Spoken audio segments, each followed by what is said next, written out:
प्रदीपचं मला काय मोडता येत नाही, कारण प्रदीप आमचा अत्यंत जवळचा मित्र आहे आणि धडपडी माणूस आहे.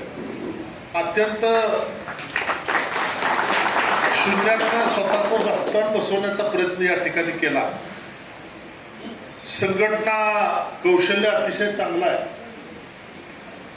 गावामध्ये पोलूसमध्ये कृषी प्रदर्शन भरवणं, वेगवेगळ्या ऍक्टिव्हिटीज करणं आणि गावामध्ये देशात काय चाललं हे पोचवण्याचा प्रयत्न प्रदीप सत्ता असो नसो सातत्याने त्या ठिकाणी करत असतात. म्हणून म्हटलं हा कार्यक्रम आपल्याला या ठिकाणी चुकवता येणार नाही. आज या ठिकाणी मला पुढारी पेपरनी मला महायुक्तावर पुरस्कार या ठिकाणी दिला. 30, 35, 40 वर्ष राजकीय संघर्ष, सामान्य लोकांसाठी संघर्ष या ठिकाणी केला. त्याची पावती म्हणून पुढारीनं मला हा पुरस्कार दिला.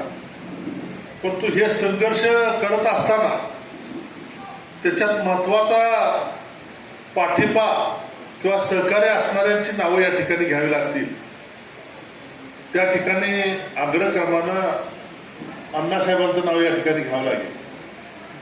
पलूस तालुक्याची निर्मिती ज्यावेळेला झाली त्यावेळेला डांगे साहेब ग्रामीण विकास मंत्री होते आणि त्यांनी पुढाकार या ठिकाणी पलूस तालुक्याच्या निर्मितीसाठी घेतला.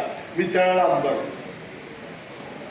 आता नवीन पिढीला ह्या गोष्टी माहीत नाही, परंतु हा योगायोग होता. आज अण्णासाहेबांचा या ठिकाणी आपण मी या ठिकाणी यथोचित सत्कार घेतला. परंतु या पलूस नगरीवरती अण्णासाहेबांचे फार मोठे उपकार आहे. तालुक्याच्या नकाशावरती या गावाला आणायचं काम कोणी केलं असेल तर ते अण्णासाहेबांनी केलं. मनोहर जोशी त्यावेळेला मुख्यमंत्री होते, गोपीनाथ मुंडे उपमुख्यमंत्री होते. आप्पांची निवडणूक एक आम्ही लोकसभेची लढलो, ताकदीने लढलो. आमचा निशंकता पराभव त्यावेळेला झाला, परंतु निवडणूक बघण्यासारखी सगळे टोलेजन पुढारी एका बाजूला होतो आणि आम्ही सामान्य मंडळी एका बाजूला होतो. अतिशय चांगली निवडणूक त्यावेळेला लढवली आणि आप्पांनी आयुष्यभर संघर्ष केला आणि संघर्ष करत करत त्यांनी आपली राजकीय कारकीर्द उजळवण्याचा प्रयत्न या ठिकाणी केला. ग्रामीण विकास मंत्री म्हणून त्यावेळेला, पाणीपुरवठा मंत्री म्हणून त्यावेळेला अत्यंत चांगलं काम केलं. आप्पांच्या काळात महाराष्ट्रामध्ये सगळ्यात पिण्याच्या पाण्याच्या योजना त्यावेळेला झाल्या. हा विक्रम कुणीही मोडू शकला नाही. एवढं काम त्या ठिकाणी त्यांनी चांगलं केलं. खरं तर सर्जेराव अण्णांना महाराष्ट्र चेंबर कॉमर्सच्या उपाध्यक्षपदी निवडून जाण्याचा मान त्या ठिकाणी मिळाला. अण्णा एक चारित्र्य संपन्न मनुष्य आहे आणि उद्योगधंद्यामध्ये पलूसमध्ये जी काय 4-2 उद्योग करणारी मंडळी आहे, 4-5 मंडळी, त्याच्यामध्ये अण्णांचा प्रमुख सहभाग त्याच्यामध्ये आहे. त्यांचं नाव आहे आणि 500-600 लोकांना त्यांनी या ठिकाणी रोजगार या ठिकाणी दिलेला आहे. आणि एक सामान्य गरीब कुटुंबातनं पुढे आलेलं नेतृत्व म्हणून अण्णांच्याकडे या ठिकाणी बघितलं जातं. अण्णांचे वडील किर्लोस्कर मध्ये होते कामाला आणि अण्णांनी मी फार हलाख्यात दिवस काढले. गोट्यात त्यांचं बालपण गेलेलं आहे आणि त्याच्यानंतर हा 400-500 कोटीचा उद्योग भविष्यात त्या ठिकाणी त्यांचा उभा झाला. त्याला एवढं मोठं यश मिळण्याचं कारण काय तर माणसाचं कर्म चांगलं असावं लागतं. अण्णांचं कर्म चांगलं आहे. देगा तोही बेला, नाही देगा तो बी बघा. म्हणजे त्यांनी कुणाकडं दुस्वासानं बघितलं नाही. काल पलूसची निवडणूक त्यांनी लढवली, अत्यंत चांगली मतं पडली. भविष्यात त्याला यश मिळाल्याशिवाय राहणार, कारण हे बघायचं असेल तर आप्पांच्याकडे बघितलं पाहिजे. आप्पांच्या बरोबर महाराष्ट्रामध्ये फिरताना माणसं नसायची. आम्ही लहान होतो त्यावेळेला आप्पा प्रचारला यायचे इलेक्शनला आणि म्हणायचे, त्यावेळेला सगळं काँग्रेसचं वार, पुढारी सगळं गावच्या गाव एका बाजूला, आप्पा 4 माणसं येणार, आप्पांची सभा पिंपळाच्या कट्ट्यावर चालू होणार आणि आपण म्हणणार घरात बसलेले, पुढे बसलेले, ऐकत असलेले सर्व उपस्थित. त्याच्यानंतर आप्पा आमदार झाले, मंत्री झाले.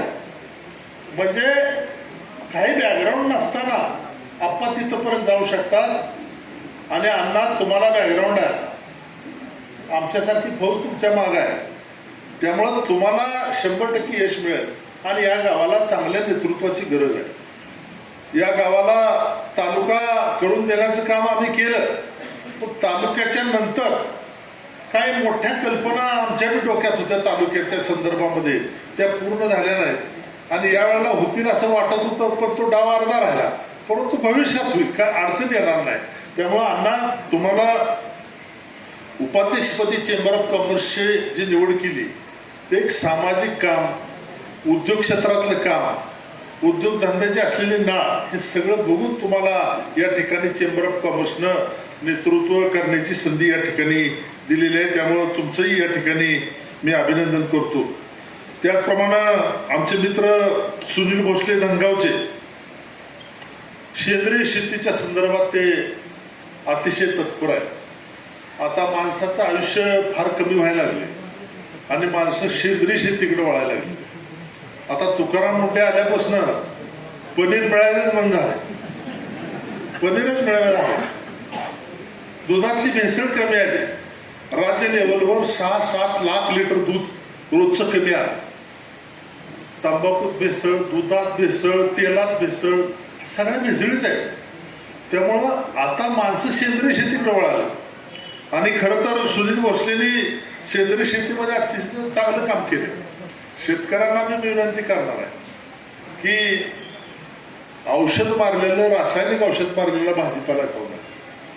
प्रत्येकाला नाद आहे, बाजारात जायचं आणि भाजी आणायची. अरे पण आपला बांध मोकळा आहे, बांधावर 4 झाडं भेंडीची लावा, 4 टोमॅटोची लावा, मेथी लावा, कोथिंबीर लावा. आणि त्याच्यावर ते सेंद्रिय आता हे मिळाले, औषधं आलेत सेंद्रिय, ती मारा. आयुष्यमान वाढल्याशिवाय. तेलात तर फार मोठी भेसळ आहे. आता एवढे घाणे आलेत आता चौकोनी बॉक्समध्ये, शेंगा टाकल्या की खाली तेल निघते, परंतु कोण खायला तयार नाही. दुकानातनं जाण्याचं आणि दुकानातनं आणत असताना त्याच्यामध्ये प्रचंड भेसळ आहे. आणि ह्या भेसळीमुळं कॅन्सरचं प्रमाण, ब्लॉकेज वाढणे, हार्ट अटॅक येणे, हे सगळं सुरू झालंय. आणि माणसाचं आयुष्य ह्याच्यामुळं कमी आलंय. त्यामुळं सेंद्रिय शेतीशिवाय पर्याय नाही. आणि सुनील भोसलेंनी अत्यंत चांगलं काम सेंद्रिय शेतीमध्ये केले, त्यामुळे त्यांना या ठिकाणी पुरस्कार मिळालाय. त्यांचं मी मनापासून अभिनंदन करतो. पुष्पावती मिठारी काकी आहेत, त्यांना जिजामाता कृषी भूषण पुरस्कार त्या ठिकाणी दिलेला आहे. त्यांनी सुद्धा अत्यंत चांगलं सामाजिक काम केलेलं आहे. समाजामध्ये मी गेले 25-30 वर्ष बघतोय, त्या महिलांमध्ये, समाजामध्ये जनजागृतीचं काम अत्यंत चांगलं करतायत. त्यांना पुरस्कार मिळाला, त्याबद्दल त्यांचंही मी मनापासून अभिनंदन करतो. खरं तर मोदी साहेबांना 12 वर्ष पूर्ण झाली. त्या कारकिर्दीवरती सविस्तर बोलणारा एक विशाल मान. परंतु मी जाता जाता त्रोटक बोलतो की मोदी साहेब आल्यापासून या देशामध्ये किती बदल झाला.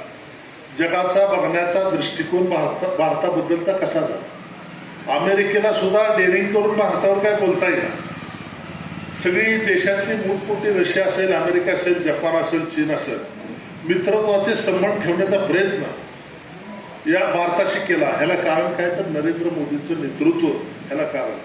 उद्योगधंदे वाढले, नरेंद्र मोदींनी उद्योगाला चालना देण्याचा प्रयत्न केला, नवीन तरुणांना काम देण्याचा प्रयत्न केला. नोटबंदी केली, नोटबंदीवर सुद्धा टीका झाली.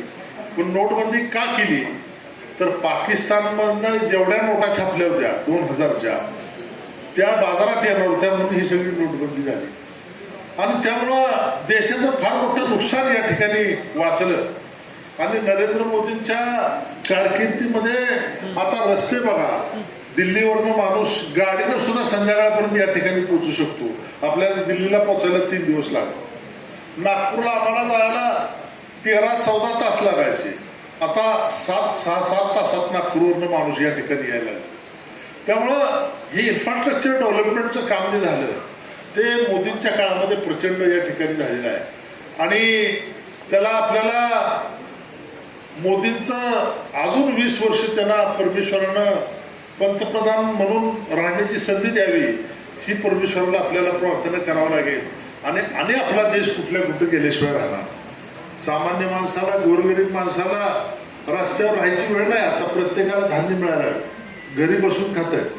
परंतु गरिबांनी सुद्धा आता नुसतं धान्य खात बसण्यापेक्षा उद्योगधंदा केला पाहिजे. उद्योगधंद्यामध्ये आता रोजगार भरपूर उपलब्ध आहे, पण रोजगार माणूस मिळायला तयार आहे.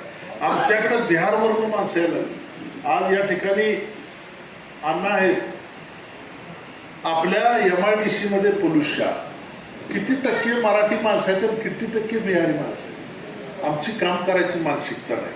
आपल्या लोकांनी मानसिकता बदलली पाहिजे. आता अण्णासाहेबांची मी सूतगिरी या ठिकाणी माझी ते आमच्याकडे 350 कामगार आहेत. 350 पैकी 250 बाहेरचे आहेत, बिहारी. आमच्याकडे काय आहे प्रॉब्लेम? 16,000 पासून 25,000 पर्यंत पगार. आमच्याकडे जत्रा आली की सगळीच गेली, मिलभर. लग्न आहेत, लग्नाच्या सीझनमध्ये गेली सगळी. असं करून आपल्याला चालणार. आपण या सगळ्या गोष्टीला वेळ दिला पाहिजे, पण उद्योगधंदा करून वेळ दिला पाहिजे. आणि मराठी माणूस याच्यामध्ये मागे राहिलाय. आज बिहार UPची माणसं या ठिकाणी धंदा करायला लागलेली आहेत. परंतु भविष्यामध्ये या ठिकाणी बिहार आणि उत्तर प्रदेशमध्ये वेगवेगळे मोठे मोठे उद्योग उभा राहायला लागले. तिथे इरिगेशन व्हायला लागले, पाणी यायला लागले. त्यामुळे तिकडचा मी येणारा फ्लो कमी होणार आहे. त्यामुळं आपल्या माणसांना त्या ठिकाणी ॲक्टिव्ह व्हावं लागेल, काम करावं लागेल. आज उद्योगधंदेवाले सगळे उद्योगपती बाहेरनं का माणसं आणत आहेत? इथं माणसंच उपलब्ध होत नाहीत आणि असले तर वेळेवर काम होत नाहीत. त्यामुळं आपल्या माणसांनी जरा पुढं जाण्याचा प्रयत्न या ठिकाणी केला पाहिजे. आणि त्याच्यासाठी आपल्या माणसांनी, मराठी माणसांनी जागृत होण्याच्या संदर्भामध्ये आपण प्रबोधनाच्या माध्यमातून काहीतरी योजना पुढे आणण्यासंबंधात राबवली पाहिजे. मी या ठिकाणी नरेंद्र मोदीजींना पण आपण यशस्वी वाटचाल केल्याबद्दल मनापासून आपल्या सर्वांच्या वतीनं शुभेच्छा देतो. आज मला या ठिकाणी कार्यक्रमाला बोलवलं त्याबद्दल प्रदीपना मी मनापासून धन्यवाद देतो आणि माझे 4 शब्द सांगतो.